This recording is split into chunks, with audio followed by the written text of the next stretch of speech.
दोस्तों 2011 में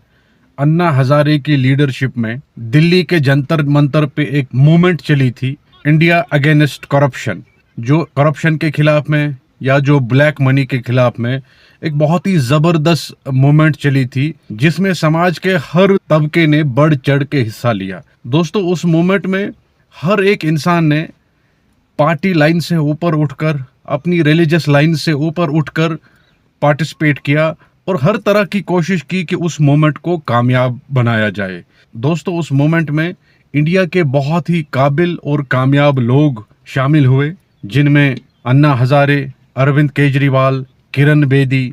प्रशांत भूषण, शांति भूषण, योगेंद्र यादव, कर्नल देवेंद्र सहरावत, मेधा पाटकर और भी बहुत सारे जाने माने लोग शामिल हुए। और एक उम्मीद जगी थी, लोगों को एक विश्वास था कि ये मोमेंट आगे बढ़ेगी और इंडिया में जो पॉलिटिकल करप्शन है, जो ब्यूरोक्रेटिक करप्शन है या जो जुडिशरी में प्रॉब्लम्स हैं, उन सब को ये मोमेंट ठीक करेगी। ये मोमेंट इंडियन पॉलिटिकल सिस्टम को,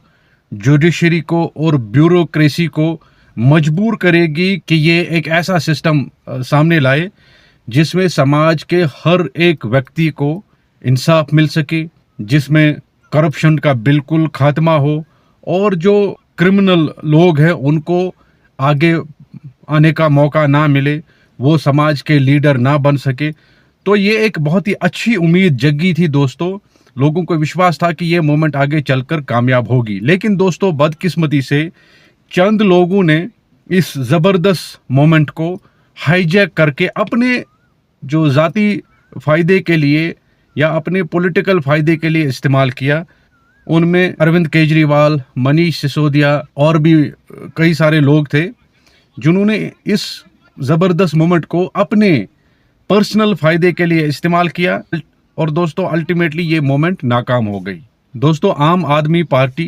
का गठन 2012 में हुआ और 2013 के दिल्ली इलेक्शंस में आम आदमी पार्टी को एक ज़बरदस्त कामयाबी मिली और दिल्ली के इलेक्शंस में कांग्रेस के बाद में दूसरी सबसे बड़ी पार्टी बनकर उभरी। लेकिन दोस्तों अजीब बात यह है कि जिस कांग्रेस के खिलाफ में अरविंद केजरीवाल और उसकी टीम ने दिल्ली के जंतर मंतर पे आंदोलन किया था,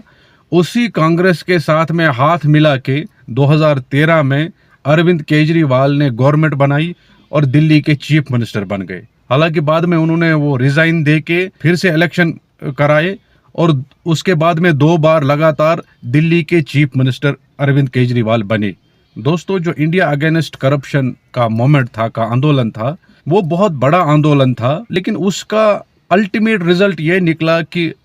आम आदमी पार्टी वजूद में आई और दिल्ली में आम आदमी पार्टी की सरकार बनी। दिल्ली जो कि एक हाफ स्टेट है, फुल स्टेट भी नहीं है, उसमें आम आदमी पार्टी की सरकार बनी और उसी के साथ में वो मोमेंट खत्म हो गया। दोस्तों क्या वो आंदोलन इसीलिए था कि आम आदमी पार्टी वजूद में आई और दिल्ली में उसकी गवर्नमेंट बनी? दोस्तों ऐसा नहीं था, वो एक बहुत बड़ा मोमेंट था, लेकिन अनफॉर्चुनेटली चंद लोगों ने उसको अपने पर्सनल गेन्स के लिए इस्तेमाल करके उस ज़बरदस्त मोमेंट को बुरी तरह से ख़त्म किया, उसको बहुत ज़्यादा नुकसान पहुंचाया। दोस्तों जो इंडिया में प्रॉब्लम्स है, जैसे पॉलिटिकल करप्शन है, ब्यूरोक्रेटिक करप्शन है, जुडिशरी में प्रॉब्लम्स है, दोस्तों इन सब का सल्यूशन ये है ही नहीं कि कोई नई पार्टी लॉन्च की जाए और वो पार्टी फिर आगे इलेक्शंस में पार्टिसिपेट करे और किसी स्टेट में गवर्नमेंट बनाए। दोस्तों उससे कोई मसला हल होने वाला नहीं है, उससे किसी समस्या का समाधान नहीं हो सकता है। दोस्तों इंडिया में इस वक्त 2854 रजिस्टर्ड पॉलिटिकल पार्टीज मौजूद हैं। दोस्तों अगर हम दुनिया पे नज़र डालें तो जो डेवलप्ड नेशन है, जो डेवलप्ड वर्ल्ड है, जिनमें America, Russia, China, UK, European Union, Australia, Canada, Arab countries, इन सारी कंट्रीज में ज़्यादा से ज़्यादा हमें 100 पॉलिटिकल पार्टीज मिलेंगी। लेकिन दोस्तों अकेले इंडिया में ही 2854 पॉलिटिकल पार्टीज मौजूद हैं, लेकिन फिर भी इंडिया में इन कंट्रीज से ज़्यादा करप्शन मिलेगा, अच्छी गवर्नेंस नहीं मिलेगी, अच्छा हेल्थ केयर नहीं मिलेगा, एक अच्छा एजुकेशनल सिस्टम नहीं मिलेगा, एक अच्छी ब्यूरोक्रेसी नहीं मिलेगी। तो दोस्तों इसका मतलब ये है कि इंडिया की प्रॉब्लम्स किसी नई पॉलिटिकल पार्टी से सॉल्व हो ही नहीं सकती है, क्योंकि हमारे यहाँ दुनिया में सबसे ज़्यादा पॉलिटिकल पार्टीज इस वक्त मौजूद है, लेकिन फिर भी दुनिया में सबसे ज़्यादा प्रॉब्लम्स इस वक्त इंडिया में पाई जाती है। दोस्तों चाइना में वन पार्टी सिस्टम चल रहा है, जहां पे सिर्फ एक ही पॉलिटिकल पार्टी है, कम्युनिस्ट पार्टी ऑफ चाइना। दोस्तों फिर भी वन पार्टी सिस्टम होने के बावजूद भी चाइना दुनिया की दूसरी सबसे बड़ी इकोनॉमी बन गया है। दोस्तों अमेरिका में टू पार्टी सिस्टम चल रहा है, वहां सिर्फ दो पॉलिटिकल पार्टीज है, फिर भी दुनिया की नंबर 1 इकोनॉमी बन गई है। उसी तरह से दोस्तों रशिया में वन पार्टी सिस्टम चल रहा है, फिर भी रशिया बहुत आगे जा रहा है, बहुत तरक्की कर रहा है। तो दोस्तों इसका मतलब ये है कि किसी देश को अगर तरक्की करनी है तो बहुत ज़्यादा पॉलिटिकल पार्टीज की ज़रूरत है ही नहीं। अगर सिस्टम अच्छा है, सिस्टम अच्छी तरह से काम कर रहा है और लोगों में अच्छा पॉलिटिकल अवेयरनेस है, तो दोस्तों बहुत सारे पॉलिटिकल पार्टीज की ज़रूरत ही नहीं है। एक पार्टी, दो पार्टीज ही काफ़ी है किसी देश को सक्सेसफुली आगे बढ़ाने के लिए। दोस्तों इंडिया में 2854 रजिस्टर्ड पॉलिटिकल पार्टीज है,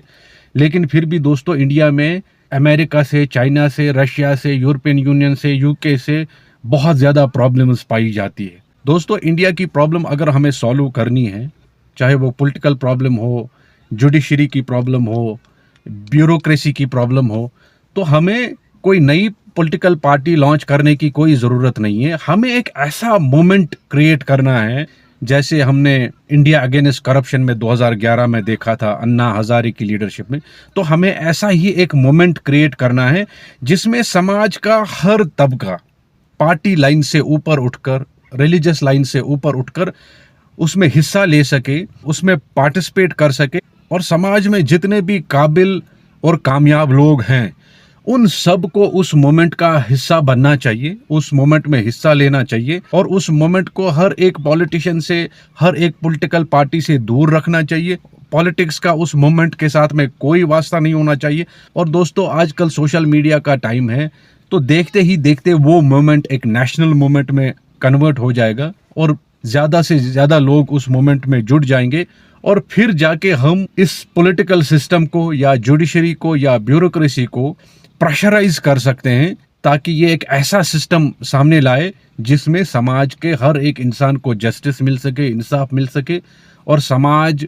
में करप्शन का खात्मा हो। जितने भी क्रिमिनल पॉलिटिशियंस हैं उन सबको जेल में डाला जाए, और हम एक crime free political system India में देख सकें, और एक अच्छी गवर्नेंस देख सकें जिसमें प्रोग्रेस हो, जिसमें पोलराइजेशन ना हो, जिसमें ग्रोथ बेस्ड पॉलिटिक्स हो, जिसमें कोई रिलीजियस डिस्क्रिमिनेशन ना हो, जिसमें मॉब लिंचिंग ना हो, जो एक अच्छी सोसाइटी, एक कामयाब सोसाइटी होती है, जो एक कामयाब देश की पहचान होती है, तो वैसा ही सिस्टम हमें इंडिया में लाना चाहिए। और वो एक मोमेंट से ही पॉसिबल हो सकता है, वो एक आंदोलन से ही पॉसिबल हो सकता है, जिसमें किसी भी पॉलिटिकल पार्टी का कोई रोल नहीं होना चाहिए, जो प्योरली लोगों का अपना आंदोलन होना चाहिए, जिसमें ये जो दल बदली ना हो, जिसमें ये हॉर्स ट्रेडिंग है, जिसमें सरकारों को आजकल गिराया जाता है, एमपीज एमएलएज को खरीदा जाता है, तो ये हॉर्स ट्रेडिंग बंद हो। यानी एक अच्छा पॉलिटिकल सिस्टम हम इंडिया में देख सकते हैं, तभी इंडिया आगे चल के प्रोग्रेस कर सकता है, आगे चल के तरक्की कर सकता है। और जो भी उस मोमेंट को आगे बढ़ाने वाले लोग होंगे, तो उन सब को कोर्ट में एफिडेविट देना चाहिए कि वो किसी पॉलिटिकल पार्टी को आगे चल के लॉन्च नहीं करेंगे, किसी पॉलिटिक्स का हिस्सा नहीं बनेंगे। दोस्तों तभी हम इंडिया में एक अच्छी गवर्नेंस देख सकते हैं, अच्छी ब्यूरोक्रेसी देख सकते हैं, एक अच्छा जस्टिस पे बेस्ड जुडिशरी देख सकते हैं, और वही मूवमेंट आगे चल के एक प्रेशर ग्रुप की तरह काम करेगी और गवर्नमेंट को, जुडिशरी को और ब्यूरोक्रेसी को मजबूर करेगी एक अच्छा सिस्टम आगे लाने के लिए। क्योंकि दोस्तों कोई नई पॉलिटिकल पार्टी लॉन्च करना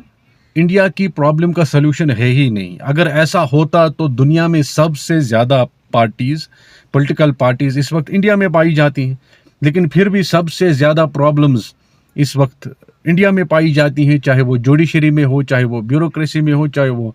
पॉलिटिक्स में हो।